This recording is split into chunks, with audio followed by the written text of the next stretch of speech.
Guy's a mad skydiver. I'm shit scared of heights.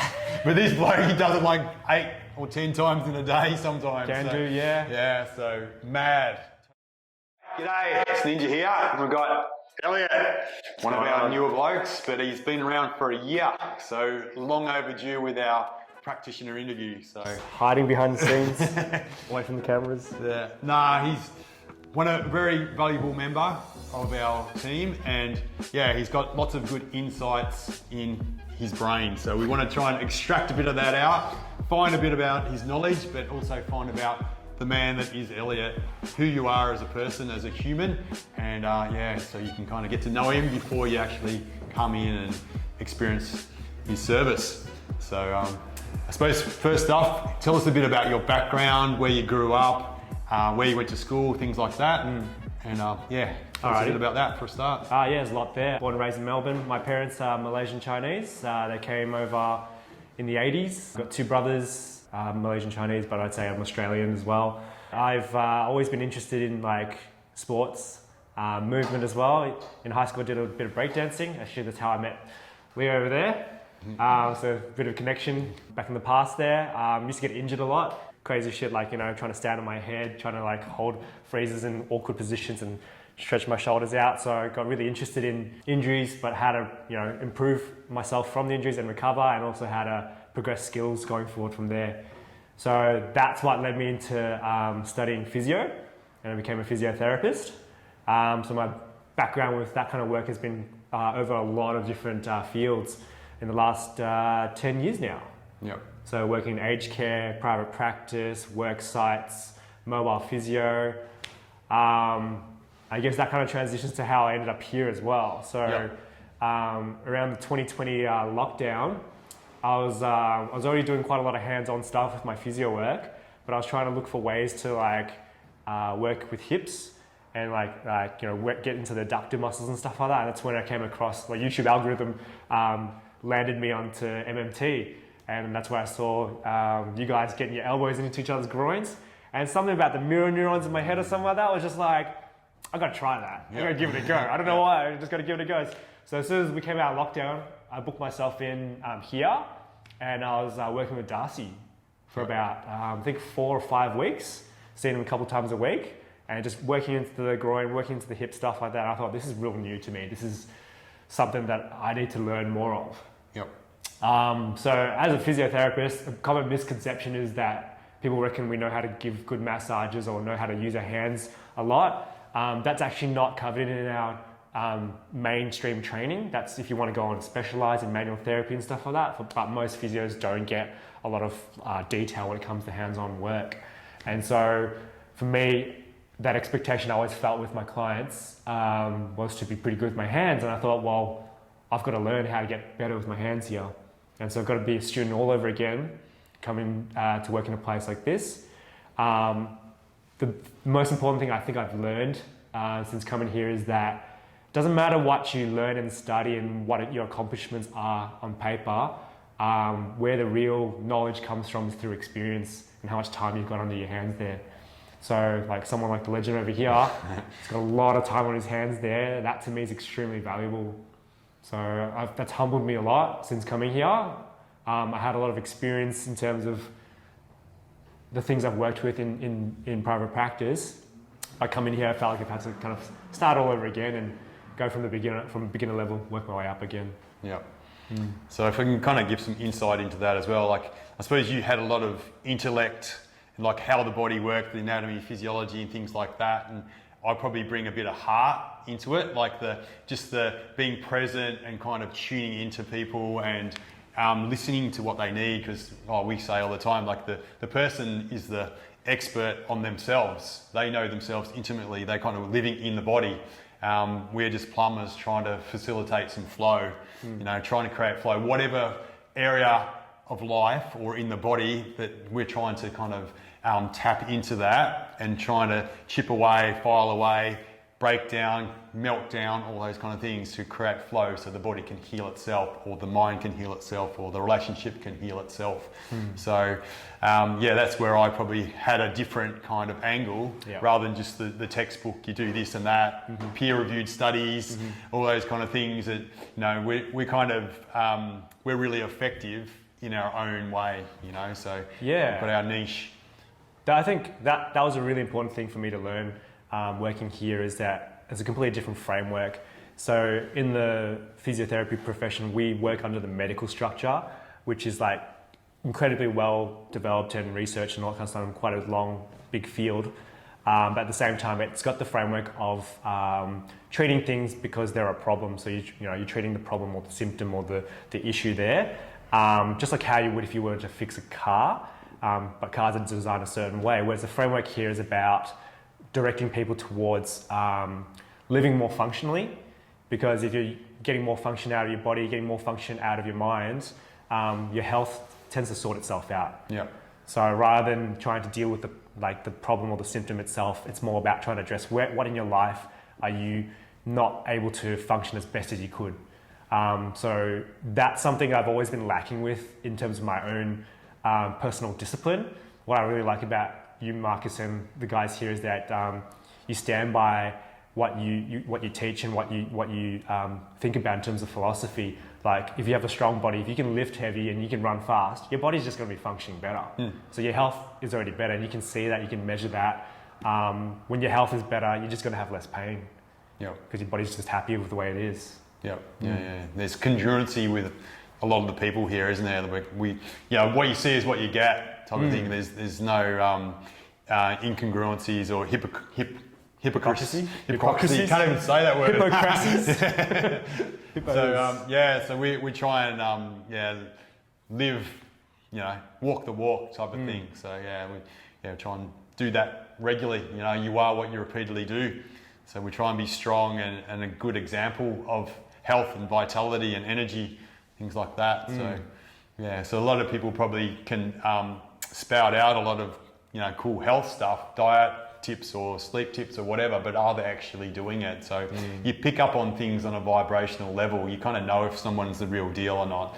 So I think that's a really important thing. To actually. Yeah, you can't hide. I've learned that you can't hide behind your words and your knowledge for too long. It all comes out in the wash in the end. So like with me, I've been pretty inconsistent with training. I am quite a physical person, but just not having any sort of consistent goals and stuff like that, I think has sort of made me go quite wayward. And I'm not bad enough to have issues, but I think that's not good enough going forward, especially if I'm going to help people through their health and stuff. So that's been a big turning point for me, is to really put that aside, make no excuses, and just get the work done physically. We made a real point of it just in recent times of the swaps. I've been doing one-on-ones with everybody in the whole business. So, and just it's not just about the physical work either. I'm really trying to impart the latest downloads, the latest sort of understandings that I've got of the work, but it's that community kind of thing, that human interaction. That's where I feel the richness is. It's that really valuable time is in that bubble where there's no phones, there's no distractions. It's just pure human connection and just sharing, and that's cool. I just love chatting to this man here. He's just got so much insight. He's so well read, but understands. He's got Russell Brand type understanding of certain concepts. So he's just really good to kind of talk to about one of the things I like is that the book, The Species. Sapiens, is it? Sapiens. So talking about what's that about actually? Tell us a little bit of a snapshot. It's sort of the history of humans, the species of humans, so to speak. So Homo sapiens goes through a lot of different things. Goes through a lot of things about how culture was developed, how language is developed, sort of what makes us who we are today. It's quite a big book there. I've got the comic book version, so if you're like me and can't go through words and all that kind of stuff and digest all that kind of stuff, get the comic book version, highly recommend it. It really explains how, I think the biggest takeaway would be how humans tend to live in two worlds, which is one is the physical world where we can touch and see things, And then there's the world that we imagine in our heads that we make real. So that's things like the constructs of society, like law. Law doesn't exist in physical nature, but we create it, and because of that, it governs our behavior. Money's another one there too. Certain religious beliefs as well. They have a lot of practices that they do, and that creates their reality. So when you take a step back and sort of view the whole species that way, you can sort of understand how collective groups can end up behaving a certain way and believe certain things.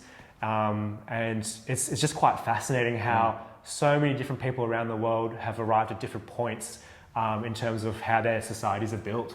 Yeah. So how I got into all that was quite funny. I actually was just trying to figure out how muscle tightness worked. You know, because we feel muscle, like, you know, tight muscles, knots in muscles and stuff like that. And yeah, we work with it. And my question was, what mechanism are we trying to bring out or work with in when I do that kind of treatment on someone? And is this mechanism present in animals and in other creatures as well? And that got me down this big rabbit hole of like looking at the whole history of humankind and evolution and all that kind of stuff. And I could talk for hours about that. I've talked to this man already. Yeah. A number of hours of those sorts of things, but it's just incredible the stuff you can learn there. Yeah. Yeah. So one of the interesting things we were talking about just recently, it was like people believe things without even experiencing it at all. You know, you sort of just don't even question it. And the little thing I was telling the guys about this morning, we had a meeting this morning, and I've just had my third daughter, and so we had a free birth. So that means that we didn't have any midwife, we had it at home, we just did it ourselves. So a lot of people don't actually know that that's an option, you know, and for me, so natural and normal and just ecstatic being there. It just felt so normal being in the room. It just sort of come out easily. There was no pushing. It was sort of in a heated pool, you know, hot water pool, and she was in her own environment, had the people around that she wanted, the kids, with other kids were there helping deliver it. And nice. Yeah, so not trying to shame or whatever anybody that's had a hard birth or can't get pregnant or whatever, but just to show that that's possible. But that's a belief system we've all got, that birth is hard, birth is painful, it's dangerous. You know, if you don't have the right support around you, you've got to go to hospital, you've got to be up in the stirrups like this, you know. Yeah. So there's all these different things and when you think about it, you know, most animals on the planet, they just go off to a nice quiet place and just give birth. You know, they use gravity and they, you know. Well, it's probably back in the day, like before hospitals and stuff like that. Like that's most of human history, really. Like how we understand hospitals have only been erected in like the last couple hundred years. Yep. So most childbirths, I guess, before then were probably free births or natural births as well. They'd be like, you know, the woman in a tribe probably out in the field or something like that, pregnant, and then just, you know, giving birth in fields and stuff like that. So, you know, that's been a long part of our history there. And in our modern society there, it's good that we've got all these techniques and knowledge to help a safe birth and you know, guarantee that there's going to be a healthy baby as well. But just obviously that comes with like all that other kind of context of it being like almost like a condition, like a medical condition. Yeah. You've got to go to hospital, you've got to get medications, you know, you've got to see a certain specialist and stuff like that. Yeah. It can almost run the whole other way. So it's not to say that we should get rid of that. We should definitely have those sorts of things because there are people who definitely need those sorts of things. But I think what you were putting, driving home the message was that that's so normalized now. Yeah. You know, that we've normalized it as something to be protective and fearful of almost. Yeah. You know, that the pain of childbirth is, you know, quite a horrible thing. It's the worst pain imaginable. Some people say they even use it as a measure. If, you know, childbirth is the worst pain, why would you rate your pain? Yeah. So, you know, it's good that you've gone through that experience and there's probably more people starting to go through that experience as well, where we don't have to be so fearful of it. We can actually learn more about making that actually a very beautiful process. It's not even your first one either, isn't it? It's the third one. Yeah, we had 3 home births. The last two births were free births, so nobody medical was present. And just saying it as well, like we did have it as a backup, so it wasn't our first choice. But if we needed medical help, we'd we'd go and get it, and we did get checked by medical after the births as well. So just make sure everything was okay, and just for that peace of mind. But yeah, we just sort of, just did it without hesitation. And I suppose one of the things that I'm about is like nature and connection with yourself and healing things up. Like a lot of people don't believe that they can heal themselves or they can do things themselves. We've just lost touch with nature and our own ability to heal, whether it's the body or the mind or finances or relationships or whatever it is. We can. Yeah, it's that sort of loss of power of like you said, if you're not believing in that ability for our cells to heal. And you can understand with some people if they've got repeated trauma or long-term issues like that, the evidence for them is that, I'm stuck in this hole, I can't get better, I can't heal, and my body's crap, or they start creating all these beliefs. And even now with research and stuff like that, we're actually learning that beliefs actually can drive the function of the human body as well. Your mind and your body are not separate. Your mind is in your body is housing your mind. Your mind, body is one thing really. So if one is sick or having trouble like that, the other one will follow. It goes both ways as well. So it's quite interesting that we don't realize that even though we're trying to help our bodies with these medical procedures and all these interventions, we're actually possibly creating issues. And it's been found with a lot of different conditions as well.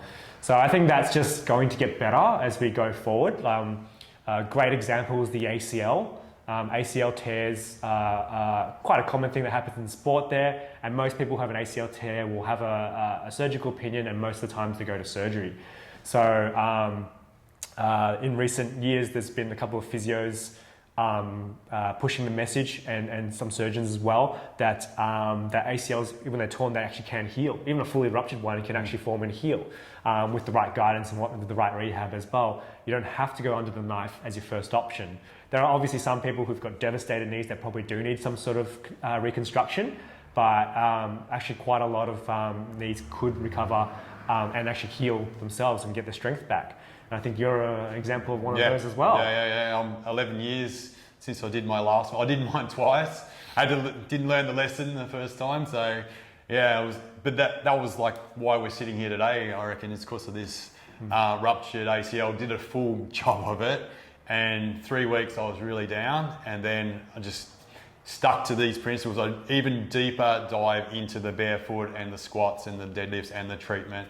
So it's, from shit flowers grow. So from my deepest, darkest times, like I was inspired to sprint, but I kind of learnt the lesson. I harvested the wisdom is like a term I like to say these days. Is when you're stopped, that's when you can process things. You've got that time.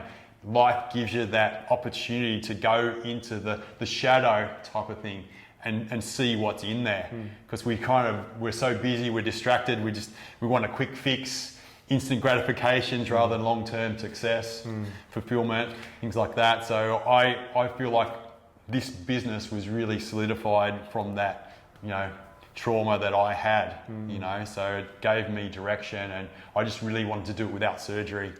And I just did everything I could to progress my body and my knee and everything, through bare feet and, squats, jumps, lifts, all that kind of stuff, and agility work. Just work on that function, hey? Because you've changed the framework again. You're not thinking, I've got to fix this ACL, I've got to get this thing to join up. You're thinking, I got to get the function of this leg, get this function of the body up and running again, because once you're doing that, you're working on all your weak points there and strengthening that up there, the body starts to follow and starts to heal the areas that are at issue there. I guess with you've had that experience with working with bodies and working with your own body as well. You could actually go into that and go quite deep. I can see how some people will just barely scratch the surface in terms of understanding how their bodies work. And relying on the advice of an authority. So it could be it could be a medical professional, it could be a close family contact, could be a family member, and not trying to build their own encyclopedia of their own body. I think it's each person's journey to to understand how their body and mind can grow, and it's their responsibility to learn those things to be able to push in that positive direction there. It's not someone else's. We can get the advice of someone else. Yeah. You know, you can see someone else for a consultation, and they're going to give you their attention for an hour or so. But once you leave their room, they're not thinking about you anymore. Yeah. It's up to you then to like take those pieces and put into what you already know, and like trust in yourself and trust in what you might be given if it's working or not. Mm-hmm. You know, you're seeing someone who's a professional or someone who's got experience there, but that might not be the right person you need to see at that point. And so take it on board. If it's not working with you, do something else. Yeah. Do something else. Then sit in your own spiral there. Yeah. So yeah, awesome points. You know, take personal responsibility for your health, for your body, and use people as coaches. They'll keep you accountable and they'll try and plumb you, keep the flow, whether it's in your joints or in your mind. So that's what a coach's job is, to kind of keep you on the rails and just keep it flowing. Keep it flowing so that you're not stagnant and building up more blocks, you know, with whatever the kind of block they might be. It's a really good point. Working with like people here as well, I sort of, with most people, I imagine like there's like a version of this person where everything's really, really high functioning, like everything's working, clicking and moving as it should. And this is where they're at, and like, is what I'm going to do with this person today and what we're going to speak about going to help them push them towards this line here. They may not get there, but am I impacting this person in a way that will help them make better choices to go towards this direction? Yep. So that could be certain things like understanding someone's recovery or of the knowledge of recovery.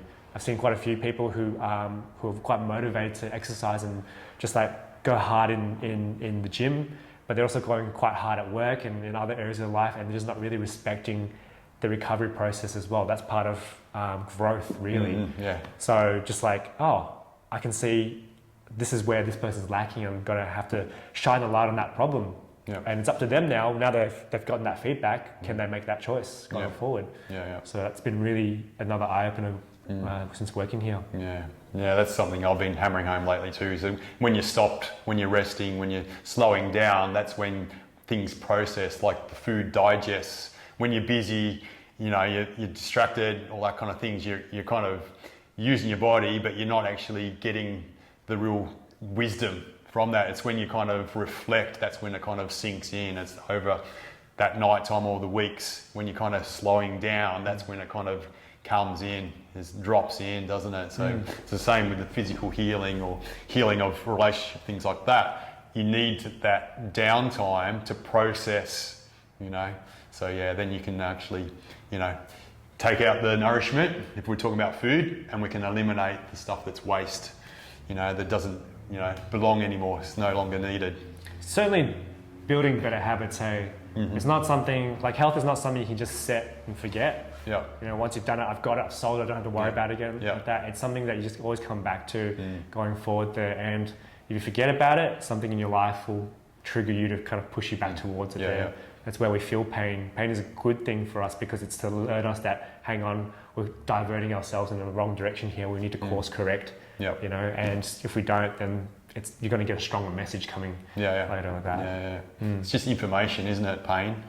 And it's just alerting us to, you know, something that's we're not honouring or looking at or respecting in our lives, or pointing us in a direction. So you can see pain in a different kind of perspective. You're going to have a lot better chance of negotiating it. And it's just like thirst, right? If you feel thirsty, you're not going to do anything else except drink water to work with that, because you know that that's what you need, right? If you're thirsty and you're going to drink coffee or something, that's just going to dehydrate you further. You're just going to feel thirstier again. So if you keep that up there, it's just going to not be so good for you. So understanding like pain, what is this pain telling me? What does this mean in the immediate moment, but also like what I can do in my life to help me function better and understand why my body's telling me this. That I think is quite a very deep and technical skill to develop. Your experience has been pretty good over the years to learn that. I've been picking it up as myself as well, that we need to move away from this process of thinking of pain as something that should be fixed quickly. It's not an area that we should just be like deleting or covering up. It's something that we need to be able to explore to understand, so that we can use that information. Yeah. Yeah, sometimes it takes time if it is deep-seated chronic, traumas and things like that are existing in the body, stresses and things like that. Yeah, you can't just resolve it in one go. It might be too complex and too ingrained, and coming from a place that we don't even know. We need to uncover it to understand it. Don't we? It's just buried and smashed down so deep. You don't even know that's what it is. That's the cause. So yeah, we're trying to find that cause, treat the cause, and then everything just gets better. Yeah. So I want to talk to you about a couple of things. I might not have too much time left on the clock, but the culture that we've got here and your passion. My passion. Yeah. Oh yeah. Skydiving. Yeah. This guy's a mad skydiver. I'm shit scared of heights.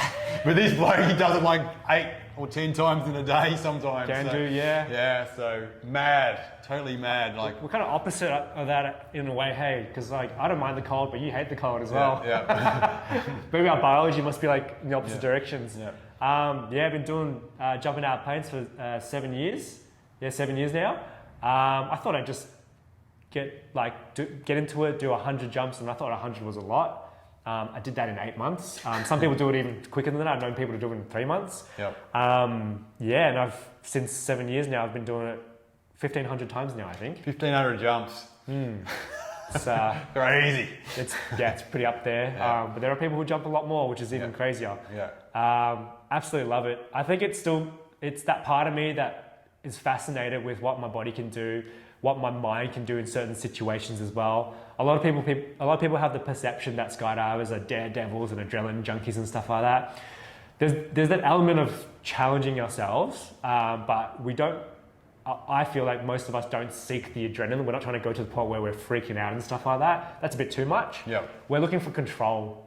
So just like you're racing a car there, you don't want to be freaking out like, I'm like barely got control here. You want to be able to control a car and take it to its high performance as well. So my interest and fascination is like how we can be in a completely different element, which is wind, being in the air, which is completely unnatural to anything in the human history and biology as well. We've been in water, we've been on land, but being in wind, the only time we've been in wind is if we fell off a cliff. Yeah. So it's completely alien, right? Yeah. And it's interesting to see what your mind and your body come up with when you're put into that situation there. So that for me has been a huge passion, and that's my life really. Really love that. Yeah. You live for it. Absolutely. If I can, you'll most likely find me on the weekends at a drop zone, jumping out of planes. Yeah. So that's cool. And just quickly, I want you to just talk about your experience here. Like you're in the film, the 4-part series, how we onboard people, like train people up and give them an immersion in our work. And I'd just like you to talk about the culture, what it's like being here compared to other places, and what we do, I suppose. Yeah, the onboarding culture was pretty cool because I wasn't alone. I was with other people starting the training here. What I really liked about it was a mixture of hands-on trainings, like learning how to work with the techniques of MMT, but also the training principles as well. So the whole idea of clean first, build second was really drilled home with us from the get-go. Being amongst like-minded people has been really, really cool too. Like being able to share with each other our own experiences with our clients, finding new spots, or finding different ways, or getting deeper with the money spots that we've already been told and learned. That's been real cool too. I think the culture in terms of our progression here has been really cool in terms of how consistent we are. So we have practitioner training every 2 weeks. Where we meet up and just go through a different region there. And for me, I thought, once I learn it the first time around, I should be able to get it. And I've got it to a certain amount of detail, but when we go through it again, I always find something new. You always show me something new. Recently we're talking about getting on the rails, following the contour of the bone and stuff like that, where the muscles attach onto the bones. And when that was in the forefront of my mind there, that just completely changed the game for me again. Because I thought treated this muscle, this tendon, but I didn't realize, no. You got to get into the millimeter gaps. You got to get into these spots that never get touched. Yep. You know, there's stuff there that's been tight, or there's muscle that's been contracted there for who knows how long. Mm-hmm. So that's, I think, if I didn't come to these regular sessions that we have every couple of weeks, I would not have picked up on that at all. Most of the guys here have like everyone has like a different flavor to bring, I suppose. Yeah. And I think it's kind of cool that we have the same sort of feeling of an interest of how do we work with the body to bring better functions to the body, but everyone comes with a different element coming in. And that's been great to understand how I am and how you are and how someone else is, because you can only know yourself if you know someone else. Yeah. Because you can see the difference between you, and it's okay to have the difference too. Yeah. Because they can have their elements that form their beliefs and formed who they are, and you can have yours as well. So I really appreciate how we can be so different here and still work on the same page. Yeah. Yeah, it's awesome. Yeah.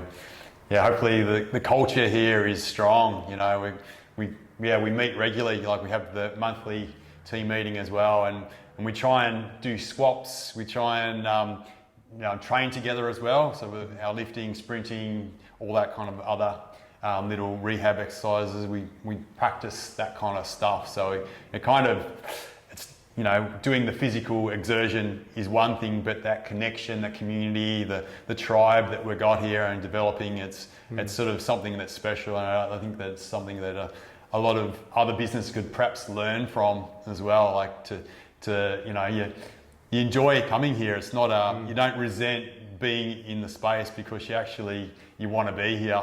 Because it's nourishing you. Doesn't feel like work at all. Yeah. Doesn't feel like work. Yeah. You come here, you get some good stuff. You get the social interaction. I think is fantastic. Just like meeting some great people. Some of the guys here are Ninja Warriors as well, getting to learn their experiences. We've got a wrestler in Jarek. Just learning how he does his sport as well. And I can share my skydiving experiences too. I mean, you can even just like small hobbies as well. It's been cool to understanding how we all like getting to flow states, and understanding how flow works in movement as well. Yeah, I love that. Yeah, cool. All right, I think we might wrap her up. So thanks for the chat today, man. Thanks for the insights. Man, if this guy is blowing you away with this little chat here, book in with him. You can have 45 minutes of pure gold, treatment and the conceptual coming out. So if you want to chat, otherwise my hands will do talking. You can be quiet as well if you want, if that's the right thing to do in that moment. But so we're not just a physical therapy treatment here. We're very holistic, and like that, exchange of information, concepts and things like that, life experiences. It's all part of your own healing, your own journey, and it all counts. So I like saying every moment matters within a treatment. It's not just make it count. Yeah, it's just it's all good. So anyway, thanks for the insights, man. You're a very valuable member of our team. I hope you stay around for years and years, and and we'll just continue to have fun and evolve together. Thanks, Ninj. Thanks, brother.